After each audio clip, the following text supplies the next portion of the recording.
That Bulls starting 15 features just one non-white player and only 3 in the matchday squad of 23. I'm joined now by rugby writer Sbu Mjikeliso to discuss this matter. Sbu, thanks for coming in. Nice to see you again. Nice to see you too, Peter. 21 years into democracy, what kind of message does it send when a top-rated South African side for Super Rugby selects one non-white player in a starting 15? It's a sorry state. It's a very, very sad state that South African rugby has gone backwards in this chapter. We say it over and over again, and it's the same people saying that there are not enough black players in elite rugby, and it's the same people not picking black players in elite rugby. It's just a rolling ball that just doesn't stop. Surely they can find someone in Mamelodi or Soshanguve that wants to play rugby, or that can play rugby? Well, the key is promoting young players, giving them a chance in games like these where the Stormers face the Bulls, where it's critical to the SA conference. The problem that you'll find is that the Bulls, and this is a common theme among many teams, this includes the Cheetahs and the Lions. The Cheetahs last week fielded just 2 players in their starting lineup who are non-white, and the Lions did the same against the Sharks in their previous game. And there's just not enough trust of black players within their own system. They've got black players in Vodacom Cup, but they don't trust their own players, they don't trust their own systems, that those players are good enough to then go to Newlands and win them the game. Contrast that with how the Stormers have picked their squads. Alistair Coetzee picks the squads, gives enough chances to the black players as he does to the white players. And this is irrelevant of the positions they play. He doesn't just stuff them all at the wing where they've been typecast. The 2 hookers at the Stormers are both black, Bongi Mbonambi and Skara Ntubeni. And they're both very, very competent players. Their line-out throwing is superb, and they're very busy bodies. They act as a fourth loose forward. They tick all the boxes, and it's almost become irrelevant down at the Cape that they're black. You go to the loose forwards, Siya Kolisi, Nizam Carr, and as a replacement to Michael Rhodes, who was injured, they brought in Noche, Siyabonga Noche, Skumbuzo Noche, pardon me, and he's another brilliant one. He scored a double last year on his debut, on his Super Rugby debut. Even though he went back to Vodacom Cup the following year, there's still enough trust that when we get an injury to a senior player, when we want to rest Dwayne Vermeulen, we can bring in Skumbuzo Noche, play him without forfeiting the game. And what happened? They beat the Force last weekend. Super Rugby level doesn't look good, but as you say, Vodacom Cup looks completely different. What would you say is the state of development as far as rugby goes in South Africa right now? Well, SARU released stats a couple of months ago where they released that strategic plan, that transformation strategic plan that said we'll look at this matter in 2019. We don't have to look at it now.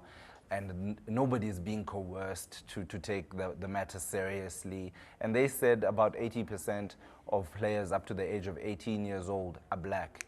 Then suddenly, all those players are just washed away by a wave an invincible wave that we don't know. And then it all starts there. As soon as they start joining the professional ranks, suddenly the coaches don't speak their language. Most of the black kids are not fluent in Afrikaans. And you find that in Super Rugby, 4 out of the 5 top coaches are Afrikaans speaking. So you find a kid from Mthatha who's never been exposed to the language will struggle because he's not getting the calls right, he's not getting the instructions right from management, and therefore he'll fall behind some of the other kids. These are the problems that they face, and they get lost in the system even though they were capable to play in the first place. But they get lost in the system because they get frustrated, their performances dip, they don't understand what the instructions are meant, and they get dropped.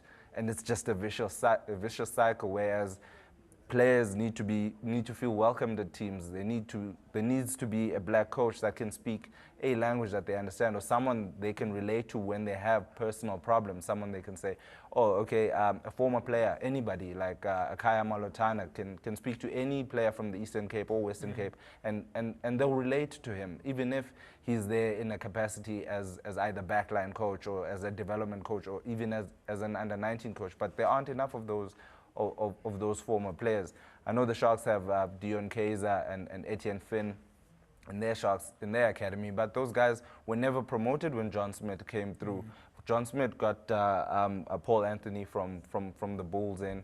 He got Brad McLeod Henderson from Hilton College, whereas Dion Kaiser who have been with the Sharks loyally for years. They played for the Union and they went and coached the development players, but they're stuck there, and therefore the players that come into the system, they also will be stuck at those levels where they're never going to be promoted.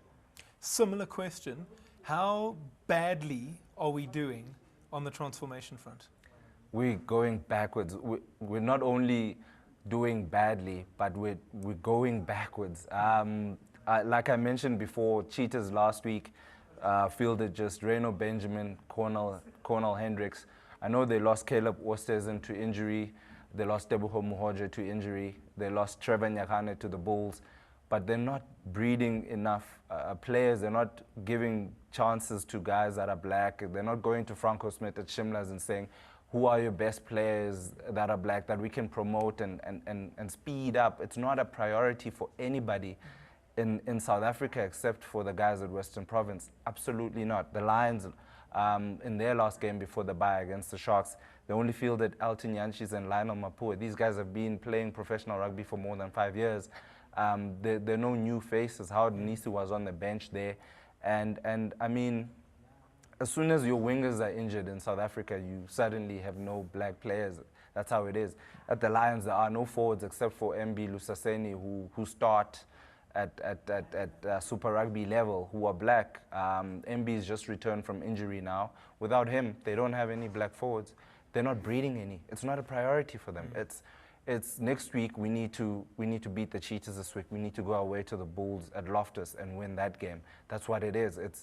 And Saru are treating the unions as if, guys, it's okay. Go ahead and do what you feel like doing in the first place, and we'll take care of the media guys that occasionally will make a noise about it by giving them transformation plans that are updated every 4 years, and we just never go anywhere. And it manifests itself in the Springbok squad. Suddenly, at the end of the year, we'll have probably less than 7 players of color in that team, and everyone will be shocked as to why. And we're seeing exactly why. We're seeing it this weekend with Akona Ndungane and Bjorn Baswan being Bjorn and Trevor Nyakane being the only black players that will be playing for the Bulls at Newlands this weekend.